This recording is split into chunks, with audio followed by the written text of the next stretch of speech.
আজকে রাঁধুনি কাসন্ত দিয়ে শুরু হবে আম মাখা। আসলে আম মাখাটা হঠাৎই একটা প্ল্যানিং হলো, তো আমি গেছিলাম বাজারে, তো তখন ওরা বললো যে একটা কাসুন্তি নিয়ে আসতে।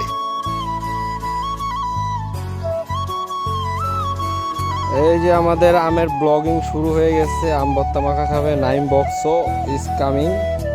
তারপরে আম পাড়া ওডান, আরেকটা উজে যাইতেছে কি কি আনতে। এই যে আমরা আছি, দেখেন গাইস কি গরম, পুরা ঘামে গেছি আমরা। এই যে কাকা আমার চলে আসছে। এই কি কি নিয়ে আসলো কাকা? মুম্বাই মরিচ, হ্যাঁ এসে তোমার ধনিয়া পাতা, হ্যাঁ এসে লেবু পাতা, পানি, লবণ, চিনি। আচ্ছা আচ্ছা, সবকিছু নিয়ে আসলো না? এই যে সবকিছু আমরা প্রিপারেশন করে ফেলছি, এখন কাটাকাটি হবে, তারপরে আমরা ইনশাল্লাহ আম মাখা খাবো। এই গরমের ভিতর, রোদের ভিতর আম মাখা খাবো। খুবই সুন্দর একটা পরিবেশ বাতাসের ভিতরে।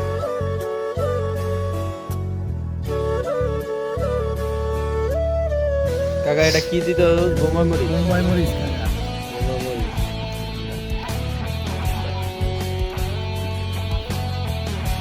পুরাটা দিয়ে দিস মরিচ, পুরাটা দিস না, জাল হইব না।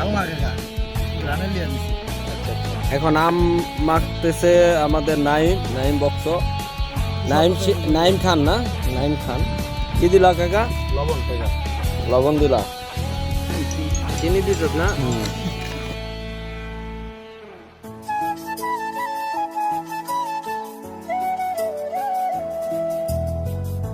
এতগুলা কাকে দিচ্ছ তুমি কাকা? আমার বোনের থেকে 300 আনলাম। যাও। আমরা ওই বাসা থেকে কি কি আনলাম কাকা? লবণ, মরিচ, চিনি। নাইম খান বছরের প্রথম আম খেয়েছে। প্রথম আম ভর্তা বছরের খাইলাম। যাক, আল্লাহ খাওয়াইলো না? আমরা 3বার, বন্ধু তুমি 2বার। আমরা 3বার। তুমি 2বার বাবা। আজকে তো তোরা বেলও খাইছস না? বেলের রস, বেলের শরবত, বেলের শরবত। আবার এটা খেলে কি উপকার? আরেকজন আস্তে আস্তে আম ভর্তা খাওয়া শেষ, শর্ট হয়ে গেছে। এতই টেস্ট হয়েছে, এতই ঝাল হয়েছে এই গরমের ভিতরে। নাইম বক্সো খেয়ে তো পুরাই টকসো। হ্যাঁ, কেমন লাগছে? পুরাই ঝাল। ভাল লাগছে গরমের ভিতর না?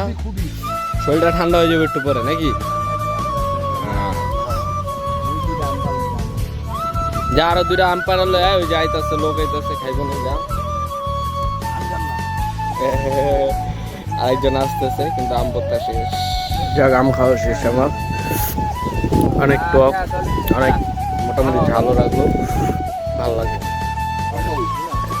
তো ভিডিওটা কেমন হলো? যদি ভালো লাগে অবশ্যই শেয়ার, একটু লাইক, আর সাথে আল্লাহ হাফেজ।